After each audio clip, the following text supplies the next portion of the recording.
জামা বদলানোর মুহূর্তেই হঠাৎ টের পেলাম দরজার ওপাশে কারো উপস্থিতি। এক ঝটকায় তাকে ঘরের ভেতরে নিয়ে এলাম। একটু নিচু গলায় বললাম, রঘু, এমন আচরণ ঠিক নয়। তারপরের মুহূর্তগুলো সেগুলো এমন কিছু নয় যা কাউকে বলা চলে, আবার এমন কিছু যা মন থেকে মুছেও ফেলা যায় না। আমার নাম শ্রীমতী, বয়স ৩৮। এই বয়সে দাঁড়িয়ে অনেক কিছু বদলে গেছে, তবু নিজেকে এখনো আয়নায় দেখতে ভালো লাগে। শরীরের গঠন এখনো ছন্দ হারায়নি।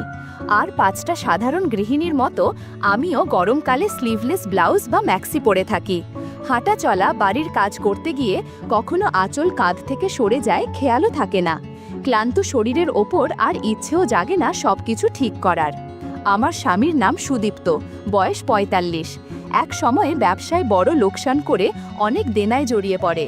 সেই পরিস্থিতি সামাল দিতে এক ধনী মহিলার সঙ্গে নতুন সংসার শুরু করে। তার সাহায্যে আবার ঘুরে দাঁড়ায়। এখন ভালোই চলে, তবে সে অন্য বাড়িতে থাকে। মাঝে মাঝে এখানে আসে, খরচ দিয়ে যায়। এই বাড়িতে আমি এখন প্রায় একাই। সঙ্গী বলতে আছে আমার ভাগিনা রঘু। বাবা মা না থাকায় ছোটবেলা থেকে আমাদের কাছে থাকে। বয়স ২৫-এর কাছাকাছি, একটু চটপটে, একটু গোয়ার, কিন্তু দিন শেষে আমার কাছের মানুষ। সকাল থেকে একটু দুর্বল লাগছিল। সবকিছু গুছিয়ে ছাদে কাপড় মেলে দিয়ে বারান্দার গাছে পানি দিচ্ছিলাম। গাছগুলো আমার প্রাণের মতো। পায়ে রোদ পড়ছিল নরম করে, আর হাওয়াটা ছিল আরামদায়ক। হালকা হলুদ শাড়ি পরেছিলাম, আঁচলটা পেছনে গুজে রেখেছিলাম যেন কাজে অসুবিধা না হয়। ঠিক তখনই পিছন দিকের বাথরুম থেকে রঘুর ডাক, রাঙা মামি, একটু আসবেন? আমি একটু থেমে গেলাম। গলা শুনে বুঝলাম। বললাম, কি হয়েছে রঘু? ও ভেতর থেকে মৃদু গলায় বলল, পিঠে একটু কাদা লেগেছে, নিজে ঠিকমতো পরিষ্কার করতে পারছি না। আমি একটু অবাক হয়ে দাঁড়িয়ে গেলাম। দরজার দিকে এগিয়ে গিয়ে বললাম, তুই কি বলছিস রঘু? ও দরজার ফাঁক দিয়ে সাবানের ফেনা লাগানো পিঠটা দেখিয়ে বলল, এখানে তো কেউ নেই, একটু সাহায্য করলে ভালো হতো মামি। আমি এক ধাপ পিছিয়ে এলাম। দরজাটা টেনে দিয়ে বললাম, এইসব বোকামি করিস না রঘু, আমি কিন্তু তোর মামাকে সব বলবো। আমার কণ্ঠ রাগে ভরা ছিল, কিন্তু ভিতরে যেন কোথাও একটু কাঁপুনি বাজল। আজকাল রঘুর আচরণে যেন একটু অদ্ভুত টান লক্ষ্য করছি। আমি ওর কথার কোনো জবাব না দিয়ে ফিরে এলাম, কিন্তু মনটা বাগানে মন দিতে পারছিল না। বারবারই সেই কথোপকথন কানে বাজছিল। অস্বস্তির সঙ্গে সঙ্গে একটা অজানা রকম অনুভবও হচ্ছিল। নিজেকেই বুঝিয়ে বললাম, এই বয়সেও যেন কিছু কিছু অনুভূতি পুরোপুরি মুছে যায় না। বিকালে বারান্দায় বসে বই নিয়েছিলাম। হাওয়ায় আঁচলটা উড়ছিল আস্তে আস্তে। পাতায় চোখ রেখেও মনটা কেমন যেন এলোমেলো লাগছিল। দুপুরের সেই ঘটনাটা যেন মন থেকে যাচ্ছিল না। সব কিছু কেমন ঘরে ঢেকেছিল। এমন সময় হঠাৎ বাইরে কিছু শব্দ শুনলাম। আরে রঘু, পড়ে গেছে, পায়ে আঘাত লেগেছে, রক্ত বেরোচ্ছে। আমি বই ফেলে তাড়াতাড়ি নিচে নেমে এলাম। উঠোনে গিয়ে দেখি রঘু গেঞ্জিতে গলায় ঘাম জমে গেছে আর মাটিতে বসে আছে। হাঁটুর নিচে একটু কেটে গেছে, তবে মুখটা এমন করে কুঁচকে আছে যেন ব্যথা ছড়িয়ে পড়েছে সারা শরীরে। আরে কি হলো রে? আমি ছুটে গিয়ে জিজ্ঞেস করলাম। রঘু অসহায় মুখে তাকিয়ে বলল, মামি, খুব ব্যথা পাচ্ছি, পা নড়াতে পারছি না। আমি ওকে ধীরে ধীরে ধরে ঘরের ভেতরে নিয়ে এলাম। দালানের পাশে বসিয়ে পা ধুয়ে তাড়াতাড়ি মলম আনতে গেলাম। ঘামে ভেজা শরীর, আর আমি যখন তুলোটা ওর পায়ে ছুঁই, ও কেমন একটু চমকে উঠল। ধরো না তো ওইখানে, ও হালকা গলায় বলল, আপনার হাত ছোঁয়ার পর কেমন যেন ঠান্ডা ঠান্ডা লাগছে মামি। আমি একটু রাগ মিশিয়ে বললাম, চুপ কর, পা ফেটেছে আর তুই ফাজলামো করছিস? আপনার হাতেই ব্যথা কমে যায় মামি। ও মুচকি হাসল। আমি কিছুক্ষণ চুপ করে রইলাম। ভাবছিলাম, এই ছেলেটা দিন দিন এমন সাহসী হয়ে উঠছে কি করে। ওর কথাগুলো একদিকে অবাক করে, অন্যদিকে কোথাও যেন একটা অদ্ভুত শিহরণ ছুঁয়ে যায়। মলম লাগাতে গিয়ে কখন যেন হাতটা একটু ওপরের দিকে উঠে গিয়েছিল। রঘু কষ্টের গলায় বলল, আরও একটু নিচে দিলে হতো, হাঁটুর কাজটাই ঠিক লাগেনি। আমি হুঁশ ফিরে পেলাম। একটু সোজা হয়ে দাঁড়িয়ে বললাম, রঘু, কথা বাড়াস না, বেশি বাড়াবাড়ি করলে কিন্তু বাড়িতে পাঠিয়ে দেব। ওর গলায় এবার কেমন যেন একটানা আবেগ। আপনি না থাকলে আমি কোথায় যাব মামি? আমি আর কিছু বললাম না, উঠে ঘরের দিকে চলে এলাম। পেছনে ওর দৃষ্টির ভার যেন কাঁধে এসে পড়ল। ঘরে ঢুকে দরজাটা লাগিয়ে দিলাম, কিন্তু মনটা সারাদিন অস্থির রইল। রাতে একবার ওর ঘরে গেলাম পায়ের অবস্থা দেখতে। দেখি হেলান দিয়ে শুয়ে আছে, পা কিছুটা ফুলে আছে। ভাগিনা বলে এক ধরনের মায়া তো থেকেই যায়। বললাম, তুই একটু বস, তেল এনে মালিশ করে দি। রান্নাঘর থেকে তেল এনে ওর পাশে বসলাম। হাত দিয়ে আলতো করে তেল মালিশ করতে লাগলাম। কখন যে আঁচলটা একটু সরে গেছিল টের পাইনি। আমি কিছু বলছিলাম, কিন্তু রঘু চুপচাপ তাকিয়েছিল। ঠিক কোথায় জানি না, তবে ওর চোখে একটা গভীরতা ছিল।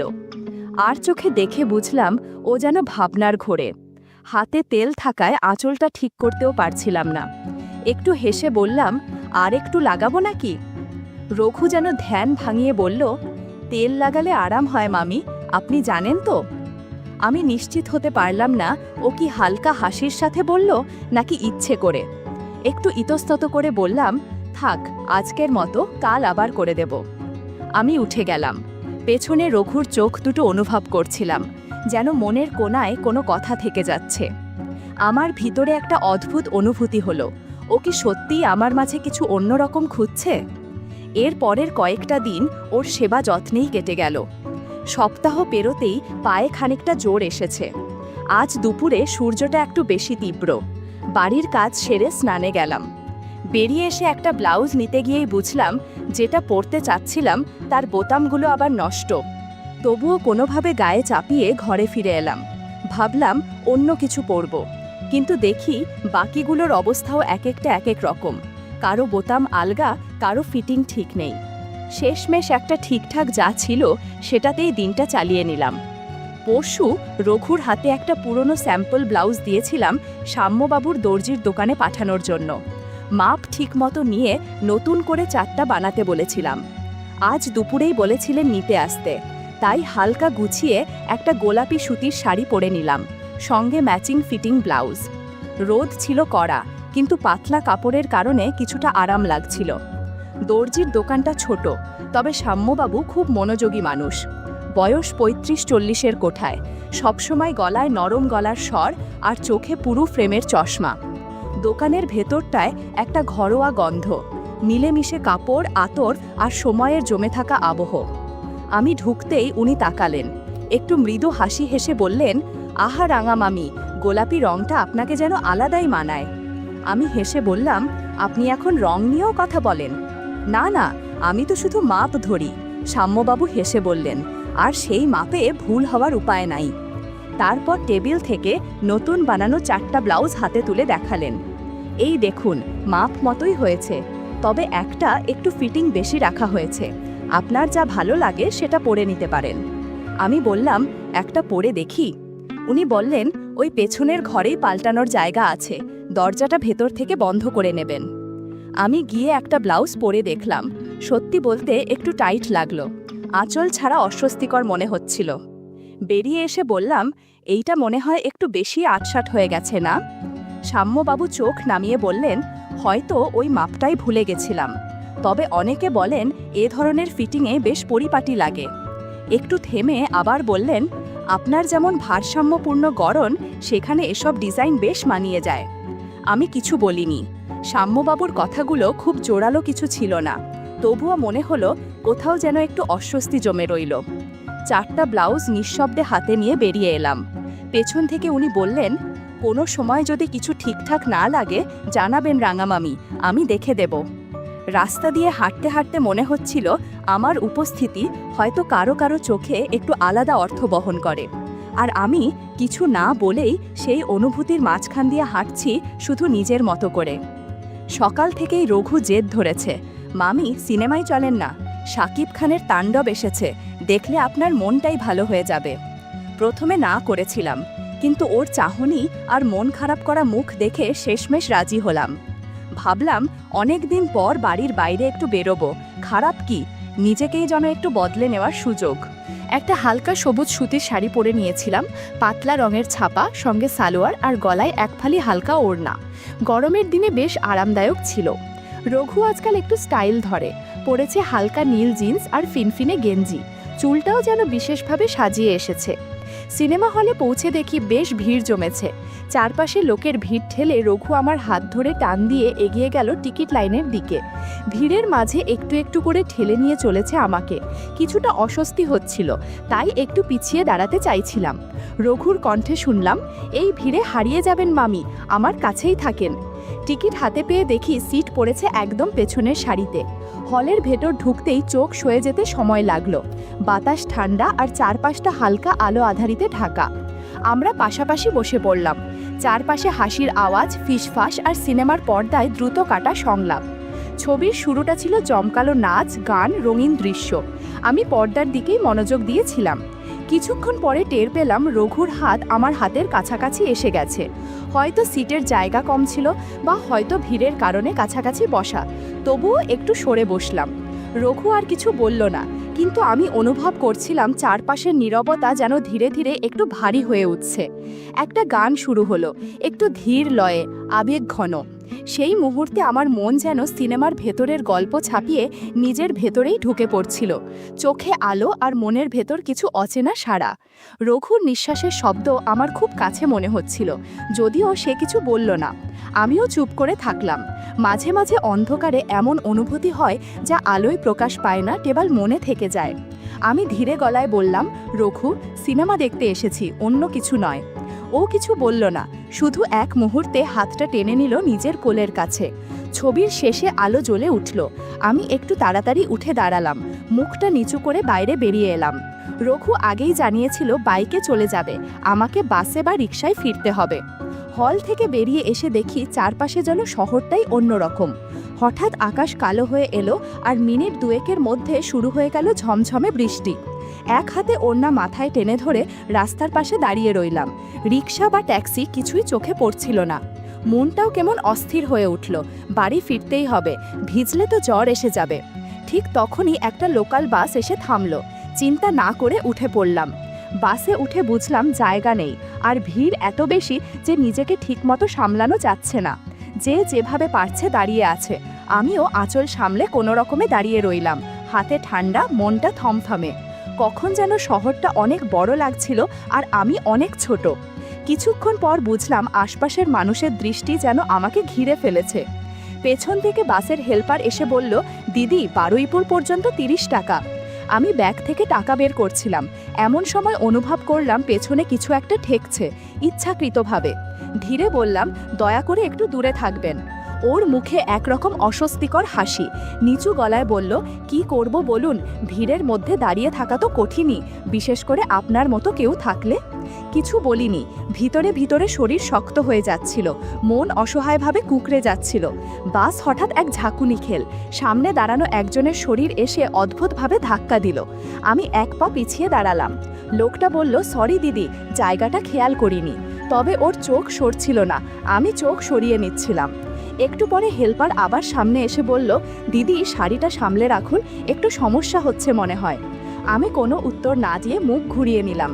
প্রতিটি ঝাঁকুনিতে মনে হচ্ছিল চারপাশে কারো না কারো শরীর ছুঁয়ে যাচ্ছে আমাকে। কেউ কিছু বলছে না, কিন্তু বোঝা যাচ্ছে।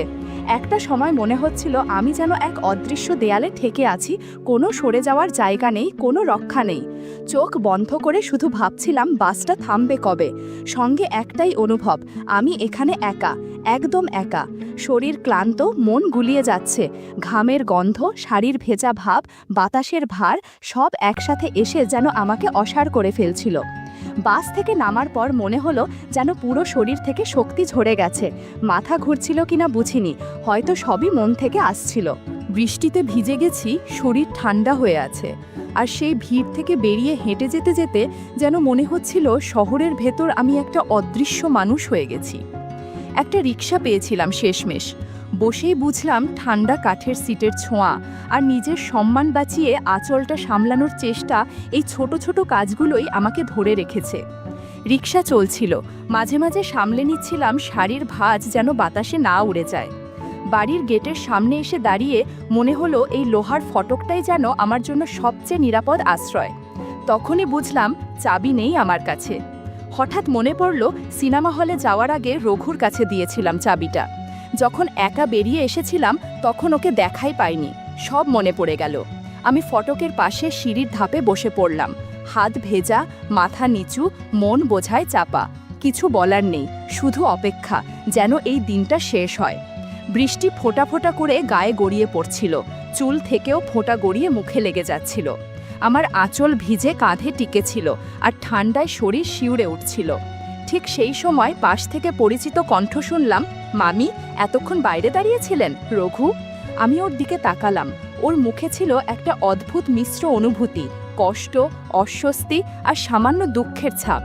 আমি বললাম, তুই তো সিনেমা হলে ছিলি, চাবিটা তো তোদের কাছেই ছিল, তারপর আমাকে এভাবে একা ফিরে আসতে হলো রঘু। ও একটু চুপ করে নিচু গলায় বলল, মাফ করবেন মামি, আমি বাইকে ছিলাম, ভাবিনি আপনি একা ফিরে আসবেন। আসুন, আমি দরজা খুলে দিচ্ছি। দরজা খুলতেই আমি সোজা ঘরে ঢুকে পড়লাম। পেছনে ওর পায়ের শব্দ পেলাম, কিন্তু ফিরে তাকাইনি, দরজা আটকে দিলাম। ঘরের মধ্যে অল্প আলো, জানলা দিয়ে ঠান্ডা বাতাস ঢুকছিল। ভিজে কাপড়ে ঠান্ডা লাগছিল প্রচণ্ড, তাই শাড়িটা পাশে সরিয়ে দিলাম। এক মুহূর্ত আর সহ্য হচ্ছিল না। ড্রেসিং টেবিলের পাশে দাঁড়িয়ে চুল খুলছিলাম। আয়নায় নিজের দিকে তাকিয়ে কেমন যেন অচেনা লাগছিল। এই ক্লান্ত মুখটা কি আমি? বৃষ্টির ঘ্রাণ আর ভেজা শাড়ির গন্ধ ঘরটাকে মিষ্টি করে তুলেছিল। ভেজা জামাকাপড় বদলানোর সময় বুঝলাম দরজার ওপারে কেউ দাঁড়িয়ে আছে। সামান্য নড়াচড়া, নিঃশ্বাসের শব্দ, হয়তো রঘু। এটা ভয় নয়, লজ্জাও নয়, একটু অন্যরকম একটা অনুভব। হঠাৎ বুকের কাছে হালকা ধুকফুক বোধ করলাম। আমি ধীরে বললাম, রঘু তুই চলে যা, আমি একটু বিশ্রাম নেব। ও কোনো উত্তর দিল না। হয়তো চলে গিয়েছিল, হয়তো চুপচাপ দাঁড়িয়েছিল, আমি জানি না। শুধু জানি সেদিন রাতে ঘরের বাতাসটা একটু ভারী হয়ে উঠেছিল। সকালের বৃষ্টি অনেক আগেই থেমে গিয়েছিল। দুপুরের রোদ উঠতেই আমি এক গাদা ভেজা কাপড় ঝুড়িতে ভরে ছাদে গেলাম শুকাতে। শাড়িগুলো থেকে জল টপ টপ করে ঝরছিল, যেন ওরাও আমার মতো ভিজে কাঁপছে। আমার গায়ে তখন ছিল পাতলা সাদা সবুজ ছাপা সুতির শাড়ি, হালকা ও আরামদায়ক। ভেজা গায়ে ভারী কাপড়টা কঠিন হয়ে ওঠে। চুলটা হালকা ভেজা, পেছনে খোঁপা করে বাঁধা। ছাদে উঠে একটু হেসে উঠলাম। এই রোদটার জন্যই তো সকালের অস্বস্তি সহ্য করেছি। এক এক করে কাপড় দড়িতে ঝুলিয়ে দিচ্ছিলাম। হঠাৎ পেছন থেকে একটা কাশির শব্দ শুনে ঘুরে তাকালাম। পেছনে রঘু দাঁড়িয়ে, ওর হাতে কিছু জামা কাপড়। মাথা চুলকাতে চুলকাতে বলল, আমি ভাবছিলাম কাপড় শুকাতে আসবো, আপনিও এসেছেন দেখি। আলতো একটা অস্বস্তি বোধ করলাম, কিন্তু ছাদ তো একটাই, আর করারও কিছু নেই। আমি আবার কাজে মন দিলাম। হঠাৎ দেখি রঘু এগিয়ে এসে পাশে দাঁড়ালো। এক হাত দিয়ে আমার দড়িটা ধরে বলল, এই দিকটা আমি ধরে রাখি, আপনি কাপড়গুলো দেন রাঙা মামি। রাঙা মামি কথাটা শুনে একটু থমকে গেলাম। অচেনা লাগছিল, আবার যেন বেশি পরিচিতই। বুঝতে পারলাম না ঠিক কী অনুভূতি। আমি চুপ করে কাপড় তুলে দিলাম। শাড়ি ঝোলানোর সময় হঠাৎ আমাদের হাত ছুঁয়ে গেল। একটা অপ্রত্যাশিত মুহূর্ত ছিল। কেউ কিছু বলল না, বরং দুজনে একটু থমকে দাঁড়িয়ে রইলাম। আমার গলার কাছে হঠাৎ গরম বাতাসের একটা ঢেউ গেল। চোখ কোণে তাকিয়ে দেখি রঘু দৃষ্টি আমার ওপর আটকে আছে। হাওয়ায় শাড়িটা হালকা লেগে যাচ্ছিল। আমি দ্রুত আঁচলটা ঠিক করছিলাম। কাপড়গুলো টান টান করে দড়িতে ঝুলিয়ে দিতে দিতে বললাম, এই দিকটা বেশি রোদ পড়ে, ওদিকে গেলে আবার ভিজে যাবে। রঘু হাসি মুখে বলল, আচ্ছা, আপনি জানেন রোদে যখন শাড়িগুলো দোলাচ্ছে তখন আপনারই মতো ঝলমল করে রং ফুটে ওঠে। আমি মুখ ঘুরিয়ে রাখলাম, কিন্তু ঠোঁটের কোণে হালকা একটা হাসি ফুটে উঠল। আর ওর দিকে তাকাতে পারলাম না, কিন্তু বুঝতে পারছিলাম ওর চোখ যেন আমার ওপর আটকে আছে। হাওয়াটা একটু বেড়ে গেল, আঁচলটা হঠাৎ উড়ে গিয়ে পেছনে চলে গেল। আমি হাত দিয়ে আঁচলটা সামলাতে গিয়ে পারলাম না ঠিকঠাক। ও পেছন থেকে এসে আস্তে আস্তে আঁচলটা নিয়ে সামলিয়ে দিল। আমি হালকা সরে গেলাম। একপাশে গিয়ে বললাম, ঠিক আছে রঘু, বাকি কাপড়গুলো পরে ঝুলিয়ে দেব, তুই নাম, রোদটা বেশি হয়ে যাচ্ছে। ও একটু থেমে বলল, আপনি তো সকালে ভিজে গিয়েছিলেন, সাবধানে থাকবেন, ঠান্ডা লেগে গেলে অসুস্থ হয়ে পড়বেন। তারপর ধীরে ধীরে ছাদ থেকে নামতে লাগলো। আমি দড়িতে ঝুলানো শেষ শাড়ি নিয়ে ভাবছিলাম, আজকাল ওর চোখে যেন একরকম অন্যরকম ভাব দেখছি, যা আগে দেখিনি। আমি নিজেও কেমন যেন ভাবনায় পড়ে গেলাম।